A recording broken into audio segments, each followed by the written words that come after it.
Well, thank you very much, and I want to thank both of the organisers for persuading me to come and talk. This is the first time I will have given a talk that's not in my own academic field, so this is personal family history. So it's a bit strange for me, but anyway, this is a first go. And also to Vivian Perutz for putting me in touch with the organisers. So I should say that I've called this Two Pathways to Strangeways. Both my parents worked at the Strangeways Research Laboratory. This is, in case you don't know, it's not part of the university. It still exists at the very end of Hills Road in Wirt's Causeway. And it's funded through, well, I think all the staff there are funded by different sort of fellowships or organisations. So it's, well, it used to be cobbled together forms of funding, and now I think it's the Arthritis, won't be Research Council, but it's mainly devoted to arthritis research, although it used to be much more general. So my parents, Alfred Glucksmann and Ilse Lasnitzki, were both refugees from Nazi Germany. My father arrived at the Strangeways laboratory in 1933 when he was 28, and my mother came 5 years later in 1938 when she was 29, and they both remained working there until retirement in 1970 and 1988, respectively.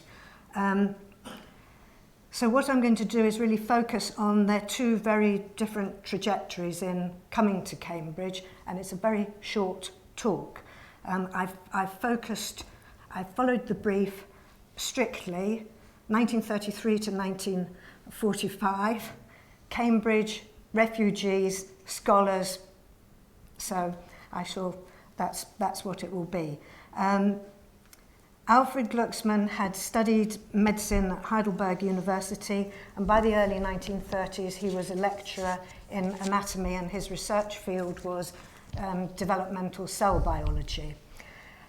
In early 1933, after Hitler came to power, he was summarily dismissed from his job, and I don't know how the connection with Cambridge was established, but it was facilitated by the SPSL, which must at that time still have been the AAC. I haven't been to the archive and looked up his file, but it probably explains there how the connection was made.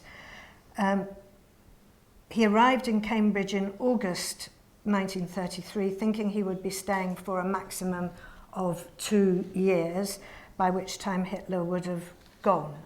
But in fact, he only went back to Germany twice, once soon after the war on a government-sponsored fact-finding investigation of the state of medicine in post-war Germany, and again in the early 1960s to a conference.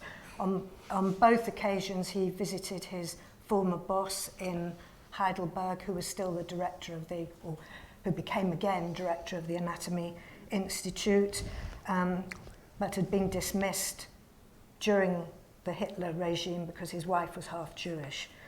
But Alfred, my father's parents, didn't survive the Holocaust. They were killed, as I've recently discovered, in Auschwitz, near where they lived in Upper Silesia, rather than dying in Theresienstadt of illness, as he believed right to the end. So he arrived in Harwich on the 15th of August, and he travelled the following day to Cambridge. And he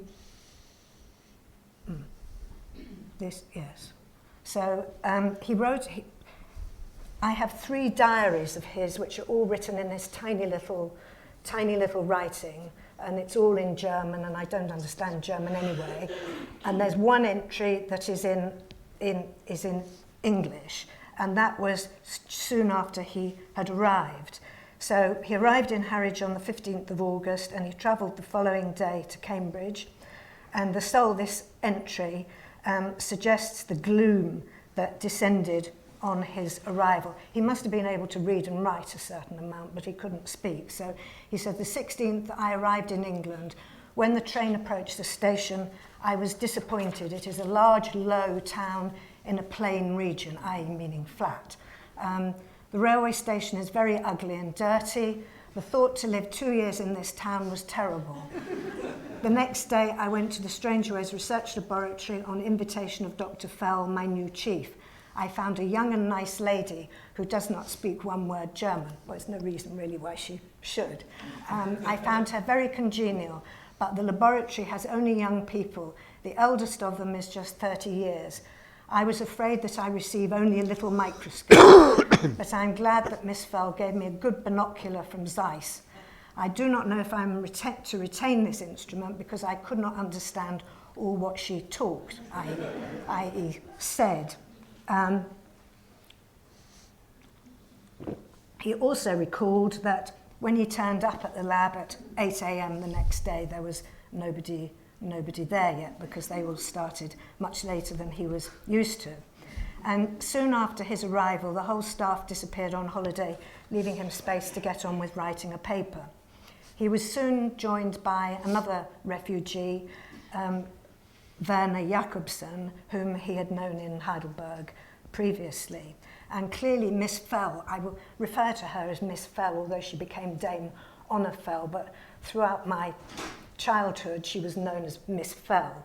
All the male scientists were just called by their surname, but she was called Miss Fell. Anyway, Miss Fell obviously went out of her way to create a haven for refugee scientists, presumably liaising with the SPSL and other funding organisations, as well as with the Home Office, in order to support them financially and secure entry papers.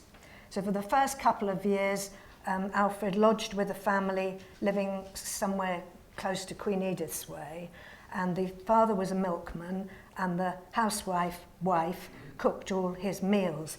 And he later regretted having told her that he liked salami because she went out of her way to find, quote, foreign sausage, and she fed it to him every day. And of course, in those days, it wasn't proper salami.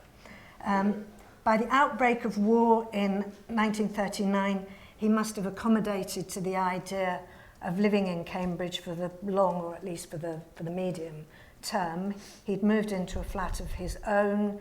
He had a wide circle of friends, both British and other refugees. He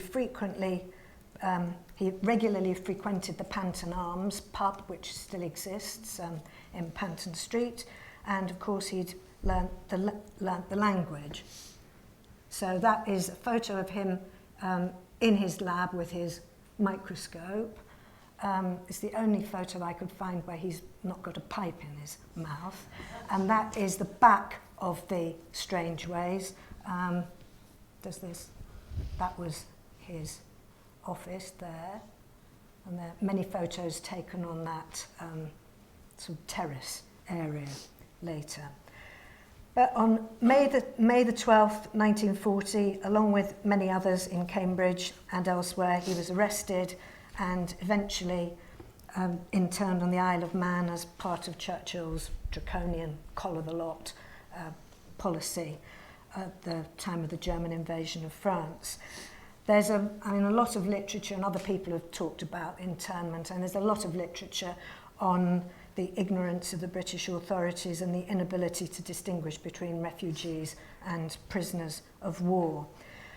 2 months after being in the Isle of Man, he was deported to Canada on the Sobieski, a former Polish liner, and luckily he hadn't been on the previous convoy, the Arandora Star, which was torpedoed by German U-boats with a great loss of life. And from Newfoundland, he was sent to Quebec, where again conditions were less than basic, but where the Canadian officials seemed to be better informed than the British. Both on the boat and in the Canadian camps, Jewish refugees and Nazi prisoners of war were kept close together. The sailors weren't able to distinguish between them, but of course they distinguished between each other. And I clearly recall my father talking about the fights that there were on board and how they nearly killed each other. In fact, there were some murders in the Canadian camps, and the correspondence from one of the Canadian commandants, he says that one of the Nazis was if not two of the Nazis, were murdered by the Jewish refugees.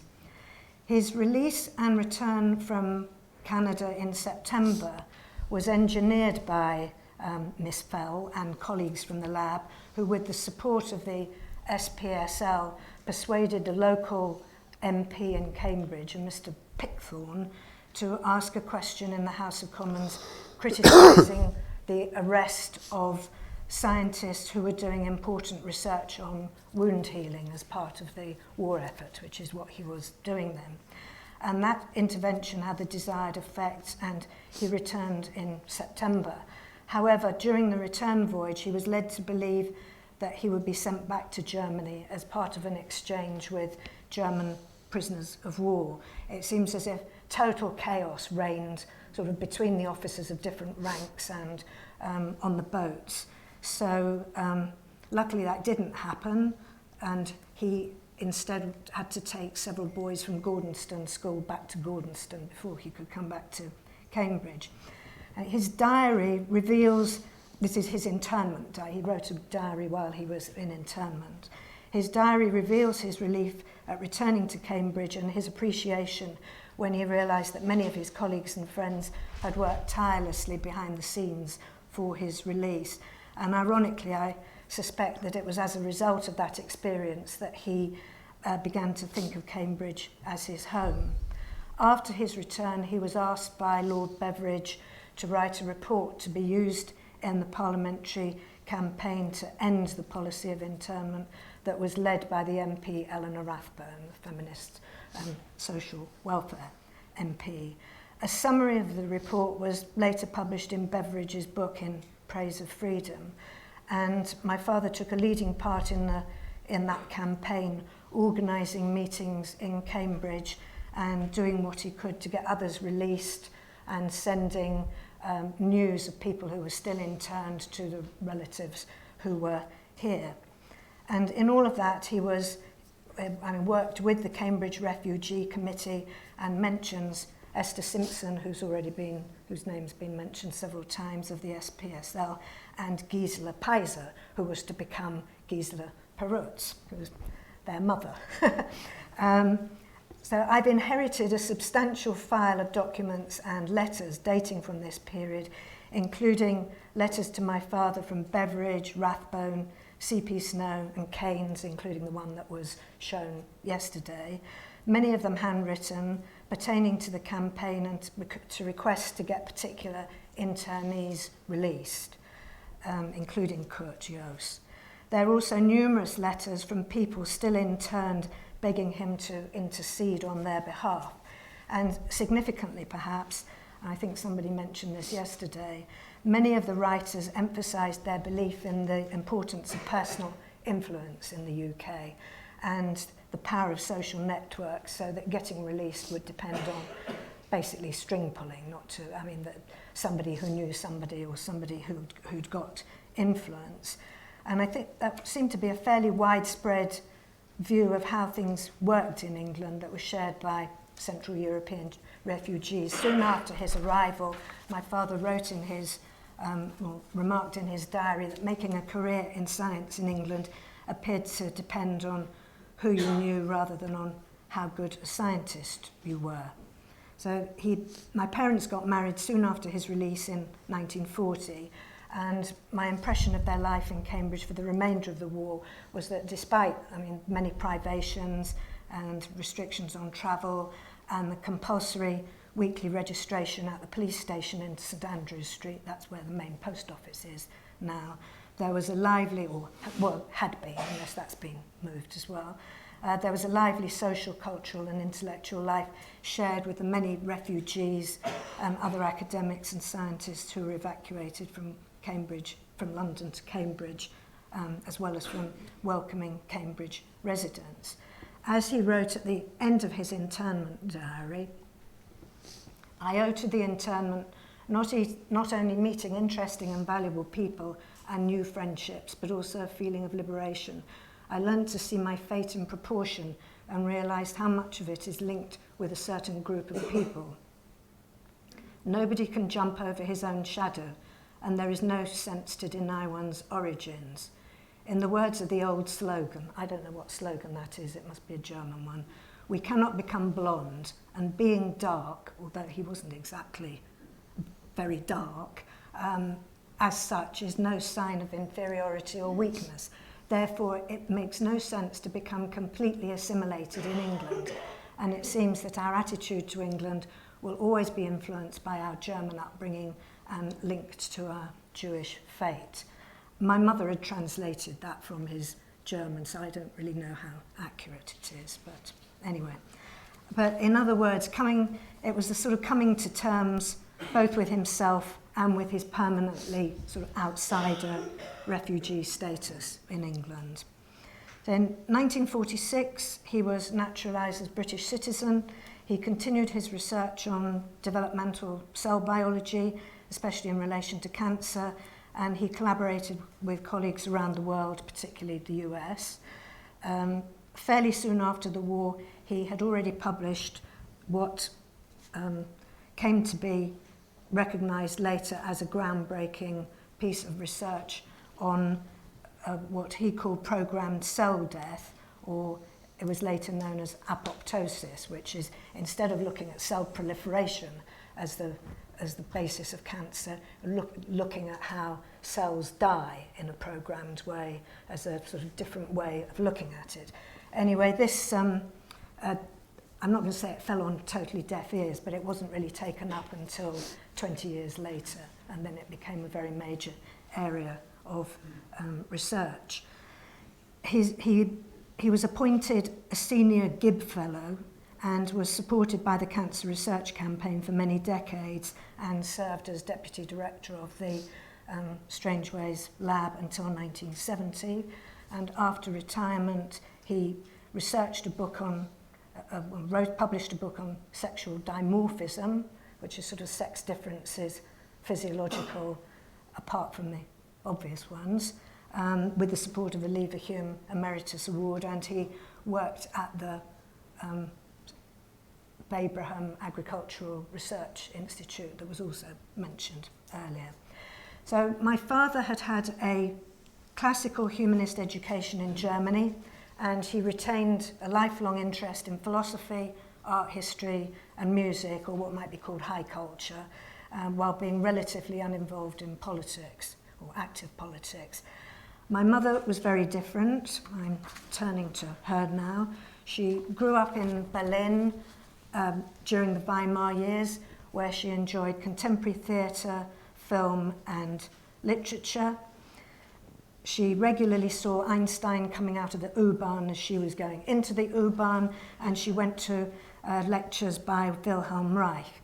In the 60s, when I was involved in the women's movement, 60s and 70s, there was nothing I could do or say or think about that she hadn't already done in the 1920s, which was very frustrating, as you can imagine. So in the early 1930s, while she was a medical student in Berlin, she was an active member of the anti-fascist Rote Studentengruppe, the Red Student Group, attending political meetings, wearing a Antifa, I think it's pronounced, badge.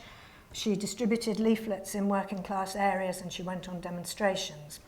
And in April 1933, when she was thrown out of medical school, having only 2 semesters left to complete, her expulsion was for political reasons rather than for being Jewish. So, you know, it's like the day after, on April or whatever it was. Her route to Cambridge was far more uncertain and tortuous than my father's. So between 1933 and 1938, she moved around Europe, taking jobs as a research assistant and being supported either by philanthropic groups, refugee groups, or on a tiny wage. So first of all, she was in Antwerp for some time, then in Copenhagen, and later in Turin. And she was all the time trying to develop, gain skills in tissue culture and organ culture. In between, she had to return to Germany, and she ended up in Basel in 1937, where she decided to complete her medical studies. However, she kept putting off taking her final exams because once she'd taken them or been awarded, she would be sent back to Germany immediately. So desperately looking for another job, she eventually got offers from Professor Giuseppe Levi in Turin, whom she'd worked with previously there, was the father of Natalia Ginzburg, and he's written about quite a lot in that Natalia Ginzburg's family memoir, or whatever it's called. And also from Miss Fell, whom she'd met at a conference in Copenhagen. So luckily, she accepted the latter.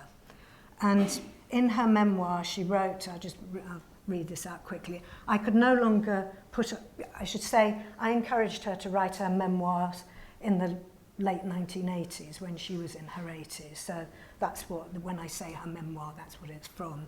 I could no longer put off receiving the degree of MD, but this made me very vulnerable. I wrote to Dr. Fell telling her how urgent it was to find work outside Switzerland, that I had to leave the country very soon, and if not, ran the risk of being deported to Germany. There was no news for over 6 weeks, and during this time, I was regularly invited by the police to discuss my departure. I've now got from the Basel archives all the police documents, and they're very detailed. They did not believe my story of a possible opening in England, but in mid-October I received a letter from Dr. Fell offering me the post of research assistant. My post will be supported by the PSL with a grant of £150 per year. It is very hard to describe the feeling of relief I experienced, and I accepted the offer with a deep feeling of gratitude. 4 weeks later, I received a labour permit from the British consulate, but there was a condition attached to it. I was not allowed to acquire a British medical qualification. So in November 1938, she arrived in Cambridge. Dr. Fell met her at the station, took her to the laboratory and to her new home, which was lodging with an elderly single woman at the end of Hills Road. And to Ilse, this house, the garden, the flowers, and Miss Gray's welcome were like heaven, kind of symbolic of her escape from total insecurity to safety. The only problem she mentioned was shivering in the winter because the house had no central heating.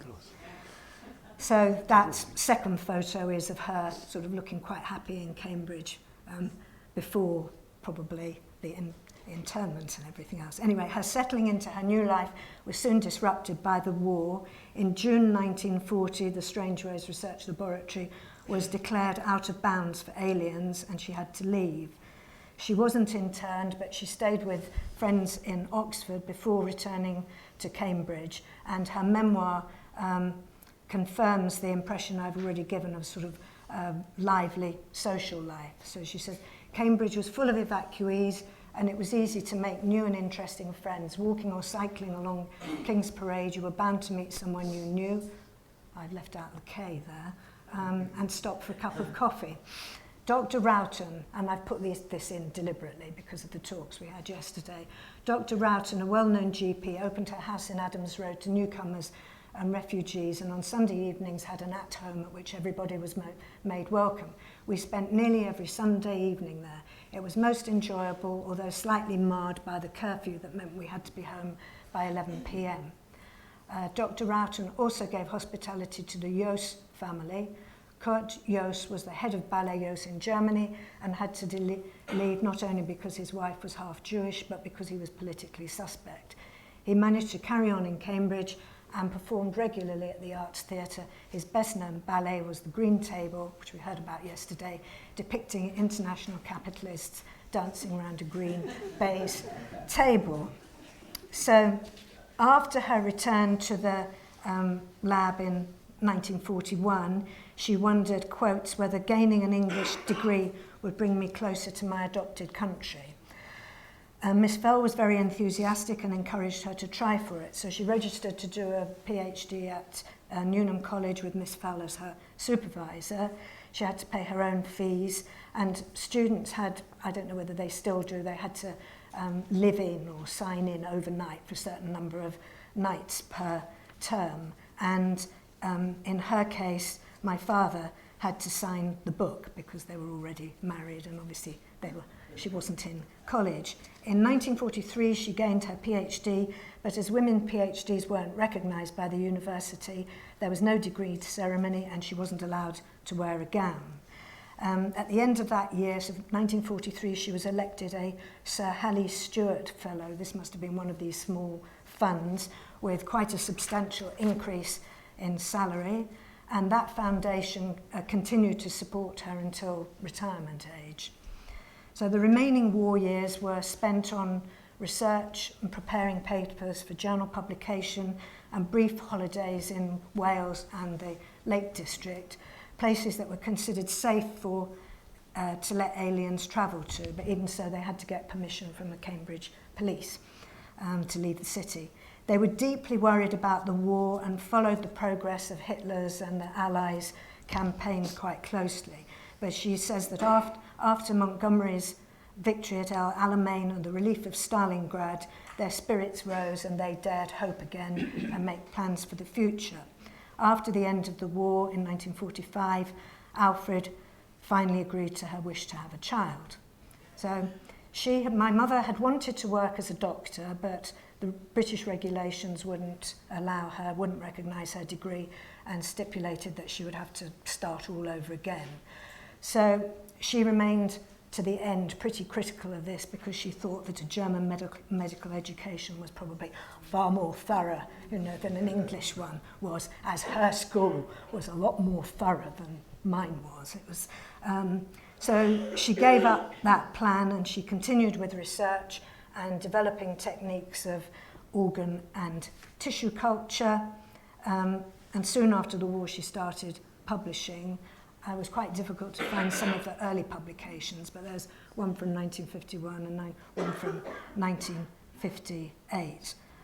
Very unusually for a mother in that epoch, she worked full-time throughout my childhood, and I was often the only child in my class whose mother was working outside of the home, which I think may have stimulated my academic interest in women's employment, but who knows. She was ambitious and determined, and it paid off with many well-known publications on her research, for example, on the effect of smoking on lung cancer and of vitamin A on prostate and bladder cancer. And she collaborated internationally and had very close colleagues in the US, France, and later in Japan. In 1968, she became a Fellow of Lucy Cavendish College, and the following year was awarded the honorary degree of Doctor of Science by Cambridge University. So to conclude, I'll just show you, this is Strangeways Research Laboratory. They're not brilliant photos. The arrows, is this going to, that mouse isn't going to work. Well, the one in the, on the left-hand photo, on the right, that's Damon Fell on the right, my mother 2 places to her left, and my father on the sideways one. And then the second photo, Miss Fell is the only woman there, and my father is there again with a pipe in his mouth. So, in conclusion, City of Scholars, yes, but what to say about Cambridge as City of Refuge? Clearly, both my parents owed their lives to being accepted by the Strangeways Research Laboratory and the support and intervention of Miss Fell and the colleagues, the SPSL as well, and the organisations who funded them. And for that, they were eternally grateful. They were fully integrated into the lab. However, the university as such doesn't figure very much in this story. And in the town gown divide, which was very pronounced at that period, or in the early post-war period, it may still be, they were definitely consigned to the town camp. At least that was how they experienced it, although it was never really a major issue of complaint for them. And it seems to me that the war years were probably an anomaly in this respect, given that the boundaries were blurred by the large number of people who were evacuated from LSE and other London universities who were in Cambridge. However, they later felt that they were not welcomed or not recognised, at least by the university. And the SRL, as I said, was not part of the university. My mother felt there was very little institutional support from Newnham College, and even though she got more recognition from the university later on. My father was always an outsider, not even permitted to take a book out of the university library, and my mother had to do it for him. So the university culture of those times filtered through my parents' experiences, and what I picked up seemed quite exclusionary and sort of self-satisfied to them as outsiders. It seemed that you had to be a fellow of a college to be recognised as worthy of interest. And I think they felt that they were always seen as, you know, funny little foreigners, really.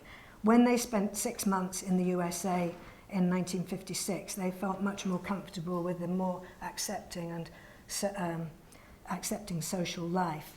And my mother contrasted this in her memoir with the cold, emotional climate of Cambridge. So it's very much a double-edged story of welcome, you know, survival, welcome up to a certain point, but never to become one of us, really. So, thank you.